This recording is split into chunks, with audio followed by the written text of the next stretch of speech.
Menuntut ilmu agama hingga ke negeri orang.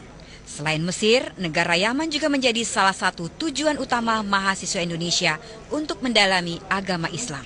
Keberadaan mahasiswa Indonesia di Yaman memang beragam aliran.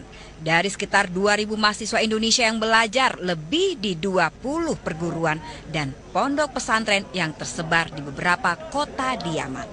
Sekitar 1.600 orang belajar di perguruan tinggi beraliran Sunni Sufi atau aliran agama Islam yang lebih moderat dan banyak dijalankan masyarakat Indonesia atau kerap disebut Islam NU.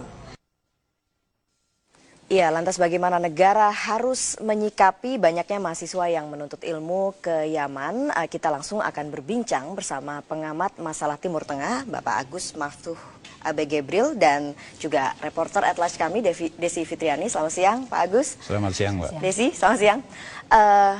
Terakhir dapat informasi dari Desi juga ya, 5 santri Indonesia tewas di pesantren dan mereka diajarkan memegang senjata. Anda melihatnya seperti apa? Kebetulan ketika terjadi pertempuran antara santri Darul Hadis di Damas dengan Syiah Houthi, saya pas ada di Yaman ketika itu. Jadi saya tahu persis bagaimana mereka ketika pihak KBRI kepingin mengevakuasi santri-santri Indonesia dari Damas, ini mereka tidak mau.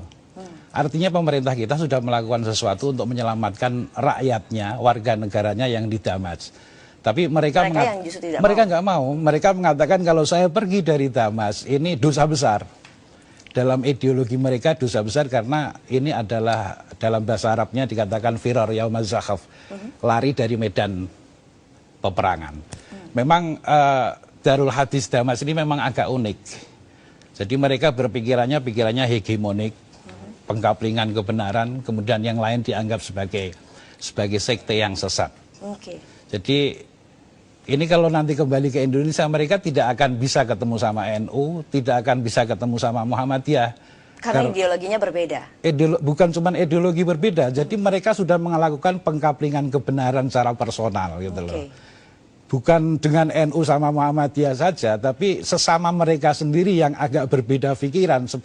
Seperti antara kubu Damas dengan kubu Fius itu sudah struggle within, perang di dalam itu sudah ada. Desi, jadi menangkapnya seperti apa? Jadi memang kita kemarin liputan di Yaman itu mahasiswa Indonesia ada 2.000. Mereka tuh belajar ada 3 aliran, Sunni Sufi, Syiah, dan Sunni Salafiyah di berbagai perguruan tinggi. Ini mungkin bisa lihat. Dan Sunni Sufi ini ternyata ada di Mukalla, di Tarim, itu dia lebih moderat. Terus sudah gitu mereka mengakui Indonesia sebagai negara Muslim. Dan ini kebanyakan bisa diterapkan di Indonesia karena mereka ternyata masuk dalam kelompok NU di Indonesia. Nah dari sini kemudian ternyata ada juga 400 para santri atau mahasiswa Indonesia yang kuliah di Darul Hadis dan mereka aliran Sunni Salafi dan mereka tuh tidak mau difoto, tidak mau diwawancara. Terus dia bilang bahwa di rumah itu nggak boleh ada ataupun kata pemerintah nggak boleh ada foto presiden, nggak boleh ada Garuda Pancasila. Katanya dibilang mereka tidak akan mampir ke rumah yang ada lukisan atau foto-foto walaupun itu kepala negara. Nah artinya bahwa mereka ternyata di Darul Hadis ini itu mereka di Damas, contohnya itu ada 7 kota yang di Darul Hadis, itu mereka diajarkan bagaimana memegang senjata. Itu pengakuan mereka sendiri. Karena pada saat itu, kalau nggak salah benar Pak ya, ada konflik antara Syiah Houthi yang dari Iran dengan dari Salafiyah dari Saudi Arabia. Kemudian bentrok sejak tahun 2004 dan ternyata saya dapatkan informasi bahwa mahasiswa Indonesia atau santri Indonesia di sana itu diajarkan memegang senjata, tapi AK-47 dan ternyata juga mereka di sana itu beli amunisi sendiri tiap hari Jumat. Mereka bisa bawa pulang senjatanya, tapi harus diserahkan ke itu milik pesantren. Nah itu pada saat konflik mereka bisa memegang senjata itu.